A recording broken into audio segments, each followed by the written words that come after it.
Stalk cutting from stalk curing. Stalk cutting is where they just harvest tobacco all at one time by cutting the stalk, but they'll still take the leaves and they will individually harvest them from the rib or from the stalk, and then they'll still do what they're doing here in a traditional method of making a typical, this is a cujole, the pole, and what you're doing is they're basically just making these simple hands of tobacco, and if you notice the way she's placing them, she places them face to face, back to back. The intent being that what you don't want, you got leaves in your hand? Oh, you need two. You know that. Damn, how could you miss it? I just fell in love with this leaf. So basically what you end up having to do is you don't want to have rib to face, because as it's curing it will stain the leaf. So what you want to do is you want to place the leaves like this so it goes face to face. And obviously this would have been a very bad pairing because they would pair them by size and not have the small with the large like this. And then when you make the other ones, what will end up happening as they're putting them on the poles, the other ones will also be that way, and you'll end up having rib to rib. So, but typically they would do this way. So the faces would be out and the ribs would be to the center. And then it would be another and another and another until they load up. And you know, depending on the barn's construction, some places have short poles and some places have long poles. Now getting back to the stalk conversation, the stalk curing. So like, there's a lot of tobaccos that are stalk cut. San Andres Negro is stalk cut, typically. Connecticut broadleaf is stalk cut. But the fact that they stalk cut it doesn't mean that they stalk cure it. Okay? Stalk curing is where what they do is they actually take the stalk that they've harvested and they put a spear through the base of the stalk and they then hang the tobacco upside down so that the full plant just drapes into the barn. And that would have been the way that it was typically done before they got into the priming.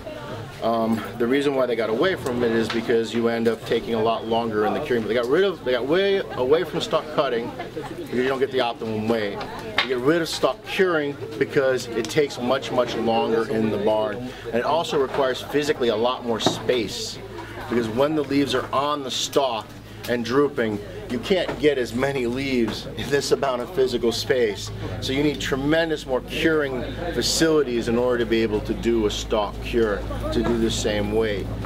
But what the stalk does is it does the same function as the rib, because what's ending up happening when you're air curing this tobacco, this leaf as it dies is just going to be taking additional nutrients and oils out of the main rib.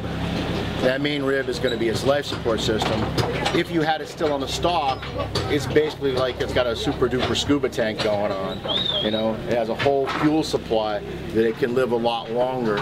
So the stalk curing process is much longer.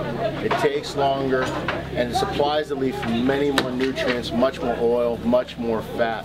So that control necrosis is much slower. And as a result of that, what you end up with is you end up with a plumper leaf.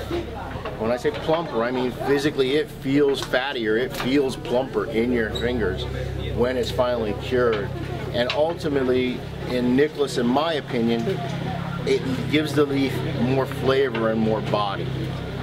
But the problem with it as a manufacturer is, as a farmer, the bad deal is you get less weight, because you're harvesting the plant all at one time, and you're also on average almost, instead of it taking 35 to 55 days, it now takes about 55 to 70 odd days, 72 days, 75 days when you stalk cure. It needs more time in the barn, which increases your risk, and you need more barn space. So all the way around it's a loser for the farmer. Also, as a manufacturer, I'm getting less weight for my money, because he's going to charge me for the less weight, he's going to charge me for the bigger barn, he's going to charge me for the extra 30 odd days of curing and for risk that he's taken by having it, because this is actually one of the areas in the process where the tobacco's greatest at risk. Because you have a fire in a barn like this, something goes wrong with the charcoal, you know what I mean, what are you going to do? There's no way to put it out. You watch it burn, and that's why you hear people losing curing barns. I mean, and look at these structures. I mean, turn around. That's not that's an arson's dream. You know what I mean? Wow. I mean, it's got "burn me" all written all over it. So we end up paying a lot more to get the tobacco that way. But then when we get the tobacco that's been stalk cured, it typically adds almost a full additional year to the fermentation process to translate all that extra grasso fat and gum and plumpness into actually smokable tobacco that burns the way we want it to burn and tastes the way it ends up wanting to burn. So the obvious question is, why would you do it? And the reason why we do it is because on T52, we believe that it adds a certain value to the taste and the flavor of the leaf.